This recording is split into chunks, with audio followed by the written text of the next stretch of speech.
Something has gone terribly wrong with the UK housing market, and nobody seems willing to say it out loud.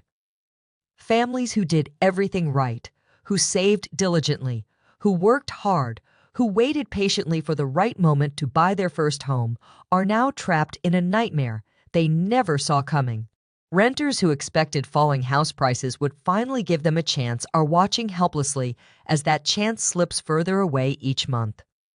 Landlords who built portfolios over decades are staring at spreadsheets that no longer make any sense. The rules that governed property in this country for 40 years have stopped working, and what has replaced them is something nobody predicted, nobody understands, and nobody in government is addressing. What I am about to share with you will fundamentally change how you see the UK property market, and if you are renting, buying, selling, or investing, you cannot afford to ignore what is happening. Welcome to UK Property Point, where we cut through the noise and tell you what is actually happening in the housing market. Over the past several weeks, I have been investigating patterns that simply should not exist according to everything we know about how property markets behave. The data I have uncovered is not just surprising, it is genuinely unsettling. If you find this kind of honest, independent analysis valuable, please consider subscribing to this channel because that simple action allows me to continue producing content that tells you the truth rather than what the property industry wants you to believe. Now let me walk you through exactly what has broken and why it matters for your future. Let me start with the contradiction that kept me awake at night trying to understand it. House prices across the country have fallen significantly over the past 18 months. In real terms, when you account for inflation, we are looking at drops of 10 to 15% in many areas. Some regions have seen even larger nominal declines. Now, in every previous market cycle, in every economic model, in every piece of property wisdom passed down through generations, falling prices should attract buyers. When homes become cheaper, more people can afford them. When more people can afford them, demand increases. When demand increases, transactions rise. This is not controversial. This is how markets work. This is how they have always worked. But right now, in the United Kingdom, this fundamental relationship has completely broken down. House prices are falling, and transaction volumes have collapsed by over 30% simultaneously. Buyers are not rushing in to grab bargains. They are running away even faster than before. Think about what that means. Homes are cheaper than they have been in years, yet fewer people are buying them. The normal mechanism that would stabilize the market, that would restore balance, that would bring activity back, is simply not functioning. Here's another pattern that defies everything we thought we knew. When people cannot afford to buy, they rent instead. When buying becomes attractive, rental demand softens as people shift towards ownership. This inverse relationship has held steady for decades. It is the foundation of how housing economists predict market behavior. But something unprecedented is happening. Both rental demand and buying demand are falling at the same time. Rental enquiries have dropped by over 20% in many parts of the country. Buyer enquiries have dropped even more. People are not choosing between buying and renting. They are opting out of the housing market entirely. Young professionals are moving back in with parents well into their 30s. Friends are house sharing into their 40s.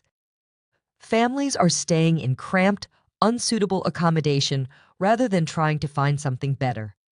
Tenants with good deals are staying put even when their circumstances change because they know what awaits them if they re-enter the market. The housing market is not redistributing demand. It is losing it altogether.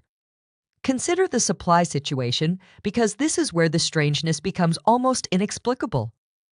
In normal economic conditions, when supply decreases, prices increase. When fewer goods are available, those goods become more valuable. This is basic economics that holds true across every market in existence. Yet, the UK property market is defying this principle in both directions. In the sales market, There are fewer properties listed than at almost any point in the past decade. Supply has fallen dramatically, yet prices continue to fall anyway. Scarcity is not supporting values. Meanwhile, in the rental market, over 300,000 properties have been lost from the private rental sector in just 3 years.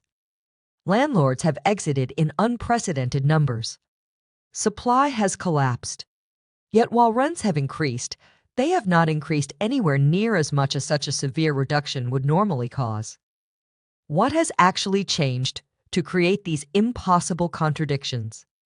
The answer lies in understanding that we have crossed into genuinely uncharted territory. For nearly 40 years, from the mid-1980s until 2021, interest rates followed a consistent downward trend. There were fluctuations, peaks, and troughs, but the overall direction was always towards cheaper borrowing. Every estate agent, every property investor, every mortgage advisor, every economist built their mental models in this environment. Every rule of thumb, every strategy, every piece of advice was developed in a world where money became progressively cheaper to borrow over time. That world has ended. Interest rates have surged from near zero to over 5% in the fastest increase since the 1980s, and crucially, they are not coming back down to where they were. The era of ultra-cheap money is over. The frameworks everyone uses to understand property are designed for conditions that no longer exist. The second transformation involves wages and house prices. For most of the past half-century, these two figures moved roughly together. When wages grew, house prices grew. When wage growth slowed, price growth moderated. This correlation gave people hope. Even if houses seemed unaffordable today, the implicit promise was that wages would eventually catch up. People could aspire to ownership because they believed their future selves would be able to afford what their present selves could not. That promise has been broken. Real wages have been falling while house prices remain elevated. The cost of living crisis has not just paused wage growth, it has pushed purchasing power backwards. Every month that passes, ordinary workers become less able to afford property, not more. The hope that kept aspiring buyers engaged with the market, that kept them saving, that kept them following listings, has been replaced by despair. Many have simply given up. The third collapse is happening in transaction chains, and this is causing a paralysis unlike anything the industry has witnessed. The UK property market functions through interconnected chains. A first-time buyer purchases from an existing owner who uses that money to buy a larger home from someone downsizing, who moves to a smaller property. When every link works, the chain functions smoothly. When one link breaks, the entire chain can fail. What we are seeing now is every link breaking simultaneously. First-time buyers cannot secure mortgages at rates they can afford. Their payments would exceed stress test thresholds. They are stuck. Existing owners cannot sell their current homes because there are no buyers. They are stuck. Downsizers want to move to smaller properties, but those properties have been bought by investors, converted to rentals, or are occupied by tenants with nowhere to go. They are stuck. The chain is not just broken at one point. It is shattered at every connection. The market has seized up. There is a growing chasm between what official statistics suggest and what ordinary people actually experience. The data says we are experiencing a moderate correction, prices down a few percentage points, transactions somewhat reduced, a normal cyclical adjustment. But speak to anyone genuinely trying to buy or sell, and the stories bear no resemblance to these sanitized figures. Properties sit unsold for 18 months with no serious interest. Buyers have offers rejected, watch the same property reduced by £50,000 3 months later, and still see it sitting on the market. Sellers are told their homes are worth 30% less than identical properties next door sold for just 2 years ago.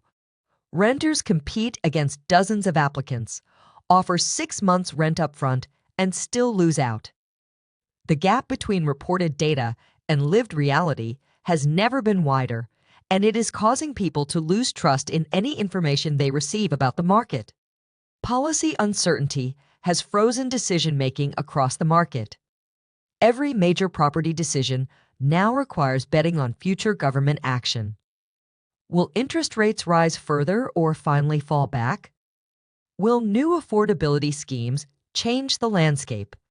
Will tax policies shift to penalize or encourage property ownership?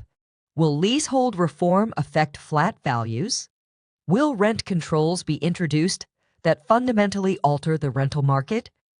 Will building regulations make certain properties uninsurable or unmortgageable?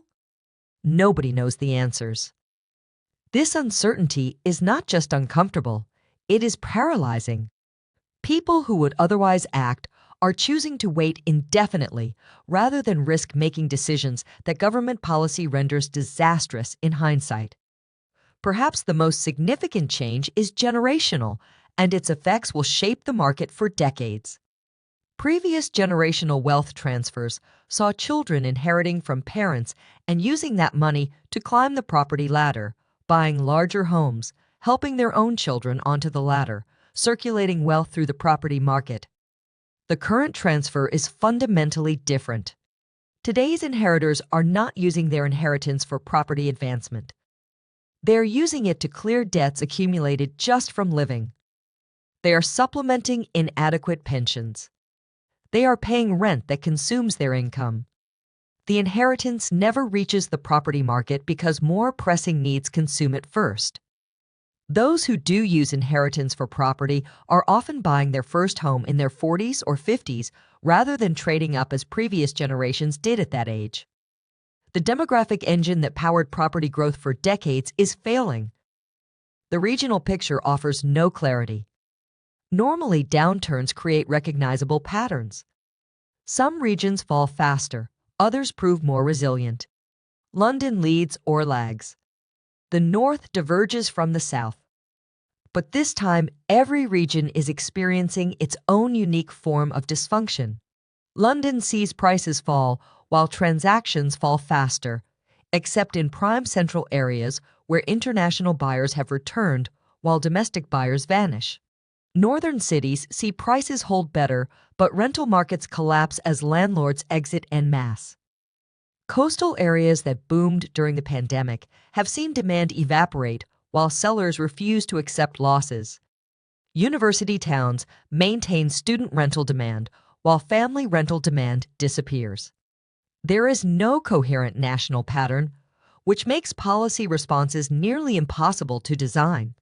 The new build sector has effectively gone on strike. Developers are sitting on land with full planning permission, sites ready for construction, and they are choosing not to build. In normal conditions, this would be irrational.